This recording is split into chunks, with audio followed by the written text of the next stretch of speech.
Glencoe-гийн хядлагаар хөнөөсөн. Шотландын Ново дахь колоничлол бүтлгүүцсний дараа 1690-ад оны эдийн засгийн хямралын улмаас Англи, Шотланд хоёр улс нэгдэж Их Британийн нэгдсэн улс байгуулагдав. Britain. Стюартын гэр бүл Британийг 100 гаруй жилийн турш хаанчилж байсан ч Хатан хаан Аннаас барснаар тэдний хаанчлал дуусав. Нэгдүгээр Жеймсийн аж охин София байсан бөгөөд Софиягийн хүү Жорж хаан ширээнд заларч Их Британи удалгүй Европын хэд хэдэн дайн тулаанд оров. Хамгийн алдартай нь Испаний өв залхамжлалын дайн 7 жилийн дайн байв. Эдгээр дайнуудад ялалт байгуулснаар эзэнт гүрний газар нутгийг бүрдүүлсэн боловч улс орны үр ихсэж ялангуяа Хойд Америкт ихээхэн хэмжээний өрөнд оров. In order to make up for this debt, King George III ordered heavy taxes be placed. Энэ үрийг төлөхийн тулд 2 дугаар Жорж хаан 13 колонд их хэмжээний татвар ногдуулахыг тушаажээ. Into the American War of Independence. And with financial help from France and Spain, Франц, Испанийн санхүүгийн дэмжлэгтэйгээр Америкчууд Америкийн тусгаар тогтнолын дайнд ялалт байгуулав. Нэгдүгээр Элизабетийн санаачлахаар зүүн энэтхэгт пүүс байгуулж, цэргийн хүчээр томоохон газар нутагтай болов. The company had set up fortified warehouses. Энэтхэгийн эрх баригчдаа худалдаа хийхийн тулд агуулга барьж, энэтхэгийн эрх баригчид тансаг зүйлс ялангуяа давуу чинжүү зэрэг зүйлийг авч байв. Татвар ногдуулах хүн ам ихтэй тул хамгийн чухал хотуудын нэг нь Бенгал байв. Бенгалийн амбан захирагч Роберт Клайв хүнс тариалахын оронд их хэмжээний ашигтай тул ард иргэддээ хятад руу экспортлох масууруулах бод тариалахыг тушаав. Гэвч өсөглөн нь үүсний улмаас олон сая хүн амь өргөджээ. Энэ хооронд ахмад Джеймс Хук Шинэ Зеланд болон Австралийн зүүн өмнөд иргэд ирж Их Британи энэхүү Австралийн зүүн өмнөд иргийг Шинэ өмнөд Уэльс гэлддэг шинэ хорих колон болгож 1778 онд анхны ялцнууд тус колонд ирсэн. Тухайн үед Францын хаан Наполеон Бонапарт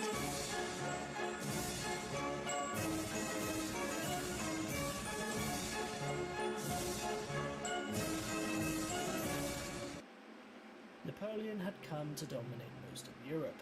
Европын ихэнх хэсэгт ноёрхож Наполеоны флотын хүчин хүчрэг байсан хэдий ч Британи арал эзэмшиж байсан тул Наполеон Британтай хийсэн тулаанд ялагдав. Их Британи Наполеоны дайны улмаас флотын хүчинд тулгуурласан хүчрхэг гүрэн болсон. Ирландын гол хоол хүнс болох төмсний ургац устан үгүй болж Их Британийн засгийн газар Ирландыг үлдсэн хүнсээ бусад бүс нутагт экспортлохыг тушааж улмаар ямар ч тусламж хоол хүнсгүй байсан тул өсөглөнд нэрвсний улмаас Ирландын хүн ам 2 дахин буурч Америкийн нэгдсэн улс зэрэг улс руу цагаатчилжээ. Энэ үеэр энэтхэх байдал тийм цай байгаагүй. Энэтхэг Британий захиргааг эсэргүүцэж байсан. Зүүн энэтхэгийн пүүсүүд Британий цэргүүдийн удирдлаганд ор спой гэж нэрлэдэг энэтхэгийн цэргүүд ажиллаж байсан бөгөөд эдгээр спойчууд британчуудын болцлын улмаас бослог гаргаж тэдийг нэгдэлгүй улмаас бослог дарагдав. Бослогын дараа их Британий засгийн газар энэтхийг шууд хяналтаа тогтоож Хатан хаан Викториог энэтхэгийн хатан хаан болгов. 19-р зууны үед аж үйлдвэрийн хувьсгал дэлхийг өөрчилж технологийн дэвшлэр механикчуултыг нэмэгдүүлж Британи дэлхийд дахинд ноёрхох болов. Энэхүү шинжлэл шинэ бүтээлүүд нь оёдлын машин, гал унтраагч уурын хөдөлгүүр, цахилгаан мотор баг гэрэл зураг болон телеграфч мөн чухал бүтээл болж телеграфын захидлах мэдээллийг их Британаас энэтхэг рүү хэдхэн цагийн дотор илгээх боломжтой болсон. Төмөр зам галт тэрэг бий болсон тээврийг мөн өөрчилж морь тэргээр олон хоногоор явахын оронд галт тэргээр хэдхэн цаг явж хүрдэг болов. Инженер харилцаа холбоо нь зөвхөн хөгжөөгүй үйлдвэрлэл хурдтай хөгжиж от руу чиглэсэн шилжилт хөдөлгөөн нэмэгдэж үйлдвэрлэл урьд тоочод байгаагүйгээр нэмэгдсэн боловч хэд их шилжилт хөдөлгөөний үр дагавар нь хотод хүн амын бөгнөрлөлттэй хэд бохор болжээ. With these problems that were generated, Үүнийг it шийдвэрлэхийн тулд resulted in an improved sewage system. бохир усны системийг сайжруулсан. Newcastle focused on shipbuilding. Ньюкасл Manchester, усан the онгоц cotton барьж, industry. Манчестер хөвөн давуу Liverpool үйлдвэрлэж, became a major trading centre. Ливерпул Middlesbrough томоохон fixated удалдааны төв itself болж, on iron and steel works. The presence of Middlesbrough iron төмөр ore, гангийн limestone үйлдвэрлэл and large эрхэлж, coal deposits in the West шохон Midlands and чулуу South нүүрсний East томоохон Wales ордууд prompted the олборлолт хийж, establishment of ironworks. баруун And Scotland Мидленд boomed болон in the өмнөд зүүн linen Вэйлс industry. төмрийн үйлдвэрүүд байгуулагжээ. Шотландын майлан үйлдвэрлэгч мөн эрчимтэй хөгжиж, Викториагийн эрен үед хамгийн ядуу гэр бүлүүдэд боловсрол эзэмших боломжтой болсон ч Although it was much stricter than today's standards. тухайн үеийн сургуулиуд өнөөхөөс хамаагүй хатуу байсан. 1860-ад онд өнөөх хүртэл алдартай шарсан төмөстэй загсны мах анх худалдаанд гарч байсан. Towards the end of the 19th century, 19-р зууны сүүлчээр Европын гүрнүүд Африкийг хуваахын тулд Берлиний баг хурлыг зохион байгуулсан. Өмнөд Африкт голланд хүмүүсийн удам болох буурчууд Британий захиргааг эсэргүүцэж, улбар шар мужууд болон бүгд найрамд Трансилвани нь горилагийн дайныг ашиглан Британийн ноёрхлыг эсэргүүцсэн. Үүний эсрэг британчууд олон эмэгтэйчүүд хүүхдүүдийг хорих лагруудад тавьж, тэнд олон мянган хүн өлсгөлөн өвчний улмаас нас барсан байна. Британчууд дэлхийн 1-р дайнд чухал үүрэг гүйцэтгэж, олон эрчүүд эх орноо хамгаалахаар бахархалтайгаар айранд илссэн байна.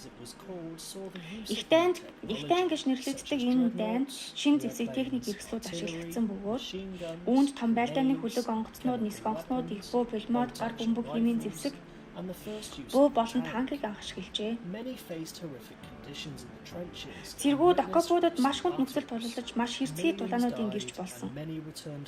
Олон сая хүн нас барж амьд үлдсэн олон хүн шархтаагаар дайнаас эргэж ирэв. 1921 онд Герман Османы эзэнт гүрнээс газар нутгаа авснаар Британи түүхэндээ байгаагүй хамгийн том газар нутгийг эзэмшиж 400 гаруй сая хүнийг захирч дэлхийн хуурай газрын 1/4-ийг эзэмшиж байлаа.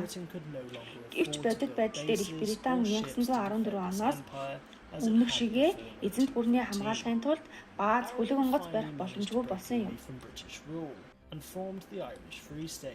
Ирланд Британийн захиргаанаас салж Ирландын чөлөөт мужуудыг байгуулсан. Дараа нь бүгд найрамд бус болсон. Дэлхийн 2-р дайн дэлхийн 1-р дайнаас бүрч илүү хэрцгий аимшигтай байсан. Европын ихэнх хэсгийг Германы эзлэн түрэмгийлэлд орсон. Ерөнхий сайд Черчиллийн үед Их Британи Блицийн тулаанд дайсны харилцаа холбоог таслан зогсоож тэдний холбоог тайлж уншиж чадсан бөгөөд дайн холбоотнуудын ялалтаар төсч Британий эзэнт гүрний олон улс орнд тусгаар тогтнол хүсч улмаар эзэнт гүрэн задрах нь тодорхой байв. Энэтхэг улс нь тусгаар тогтнох бэлтгэлтэй байсан улс орнуудын нэг байв. Махатма Ганди хүчирхийллээс ангид арга барилаар тэмцэж улмаар энэтхэг тусгаар тогтнолоо зарласан.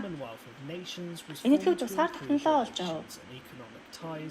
Харилцаа холбоо эдийн засгаа сайжруулах зорилгоор Британийн колоничлол байсан 53 улс орн хил, түүх, соёл, ардчлал зэрэг үнэт зүйлсээрээ нэгджээ. Хонконг Их Британий эзэнт гүрний ноёрхлоос албан ёсоор гарч Британий эзэнт гүрэн 1997 онд Хонконгийг Хятадд шилжүүлж өгсөө. Эзэнт гүрэн хүмүүсийн эсрэг олон харгислал үйлдэж тэдэнд өөрсдийн соёл иргэншлийг тулгаж ихэвчлэн тэдний уламжлал соёлыг нь устгасан. Нөгөөтэйгүүр энэ нь даяарчлалыг үүсгэж орчин үеийн дэлхийн ертөнцийг холбосон. Эдгээр өөрчлөлтүүд болон аж үйлдвэржилтгүй бол өнөөгийн дэлхий маш өөр байх байсан. Их Британи 2008 онд баг зэрэг эдийн засгийн онолтонд орсон ч түүнээс хойш эдийн засаг сэргэжээ. Одоо Британи олон соёлт нийгэм болж бүс бүр өөрийн өрмөц дүүх соёлоо хадгалан авч үлдээсэн. Хэрвээ Англид очвол Вэлсийн билүү, олготой махан хям, виски, үзэмтэй таалах, чеддер бислэгтэй гахаа эсвэл дахиад махан котлет, зайдас, цартамаг эсвэл корниш паста зэрэг хүнсүүдийг амтлаарай. Британи НАТО нүүб Дэлхийн худалдааны байгууллагын гишүүн хэвээр байгаа бөгөөд фунтыг үндэснийхээ мөнгөн дэмжигчдээр ашиглаж байна. 2016 онд явуулсан санал асуулгаар Британиг Европын холбооноос гаргахыг дэмжсэн ч Их Британи Умард Ирландын нэгдсэн хаант улсын дотоод дэх улс орнууд энэ асуудлаар өөр байр суурьтай байлаа. Баярлалаа. Support us on Patreon. Have a good one.